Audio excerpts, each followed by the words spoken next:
આજરોજ અંકલેશ્વર ખાતે voice of અંકલેશ્વરનું ઉદ્ઘાટન કરાયું હતું। રાજ્યના સહકાર મંત્રી શ્રી ઈશ્વરભાઈ પટેલ, રામકુંડ તીર્થના મહંત શ્રી ગંગાદાસ બાપુના સાનિધ્યમાં અને અંકલેશ્વર ઉદ્યોગ મંડળના પ્રમુખ ચંદ્રેશભાઈ દેવાણી, જાણીતા ઉદ્યોગપતિ એન.કે. નાવડિયા, ગુંજ સોશિયલ ગ્રુપના પ્રમુખ સુધીરભાઈ ગુપ્તા, વોઇસ ઓફ અંકલેશ્વરના ડાયરેક્ટર સુરેશભાઈ ભરવાડ, દેવાનંદ જાદવ, રણજીત માલી સહિત અનેક ઉદ્યોગપતિઓ, પત્રકાર આલમ અને રાજકીય અગ્રણીઓએ ખાસ ઉપસ્થિત રહીને કાર્યક્રમને દીપાવ્યો હતો। બે બેકાર નવરાત્રી અને બે સોમનું મોટું આયોજન થયું। આપ સૌના સાથ સહકારથી પણ હું અમારા સંજયભાઈ ભટ્ટનો ક્યાં હતો ત્યારે બેઠો ત્યારે કે સાધુ મોજી હોવો જોઈએ અને પત્રકાર ફોજી હોવો જોઈએ। આ બે જો ફોજી અને મોજી ક્યારે સમાજને સુમાવી દેખાઈ શકતી નથી। એમાં વોઇસ ઓફ અંકલેશ્વર આ બે રીતે મોજ છે દેવાનંદભાઈ અને અમારે રણજીતભાઈ। તો હું સાધુવાદ આપું છું કે અંકલેશ્વરની ધર્મપ્રેમી સંચાર, અંકલેશ્વરની સત્યતાને ભાષા આપી, અન્યાયની સામે ન્યાયની વાતો કરીને સમાજ સુધી પહોંચાડી, એ કદાચ અમારા નસીબમાં ઘણા વર્ષે આવ્યું છે।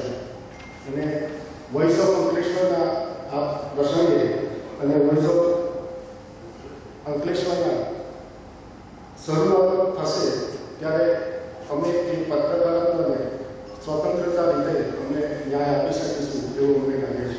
30-35 વર્ષ પહેલા માત્ર વર્તમાન પત્રો સિવાય આપણી પાસે જ્યારે સમાજવાદી ગામડાની વાત કરી તો ગામડામાં આ ગામ વચ્ચે એક જ વ્યક્તિના ઘરે આ ન્યૂઝપેપર આવતું હોય અને ગામના બધા લોકો ચોળા પર ભેગા થાય અને એકબીજાને લગભગમાં ક્યારેક અભણતા હોવાને કારણે કોઈ છોકરો ભણેલો હોય બોલાવે અને જોરથી સમાચાર વંચાવવાને સંભળાય। આવા ભૂતકાળમાં ટેકનોલોજી નહોતી ત્યારે આપણા આગળ પણ સમાચારો જોતા હતા।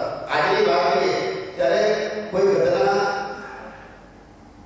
વિદેશમાં બને કે દેશની અંદર બને કે તરત કોઈ વિધિ મિનિટની અંદર એ આપણે આ સમાચારો ટ્વિટર, ફેસબુક, આ સોશિયલ મીડિયા અને ટીવીના માધ્યમથી આપણે જોઈ શકીએ છીએ।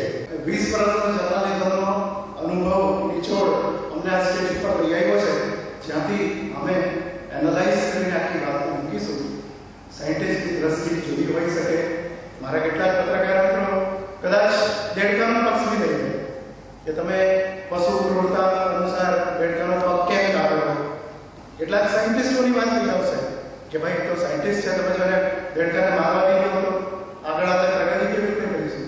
પણ એ બધાની વચ્ચે રહેલો અલ્ટિમેટલી જે નિચોડ છે એ નિચોડને પકડી રાખવાની અમે ખાતરી આપીએ છીએ। અને એના માટે જ જેટલું ડીપમાં જવું હશે એ અમારા બંને મિત્રોનો 20 વર્ષનો અનુભવ ત્યાં કામ લગાડીને વોઇસ ઓફ અંકલેશ્વરને આગળ લઈ જવાની આ તબક્કે હું ખાતરી આપું છું।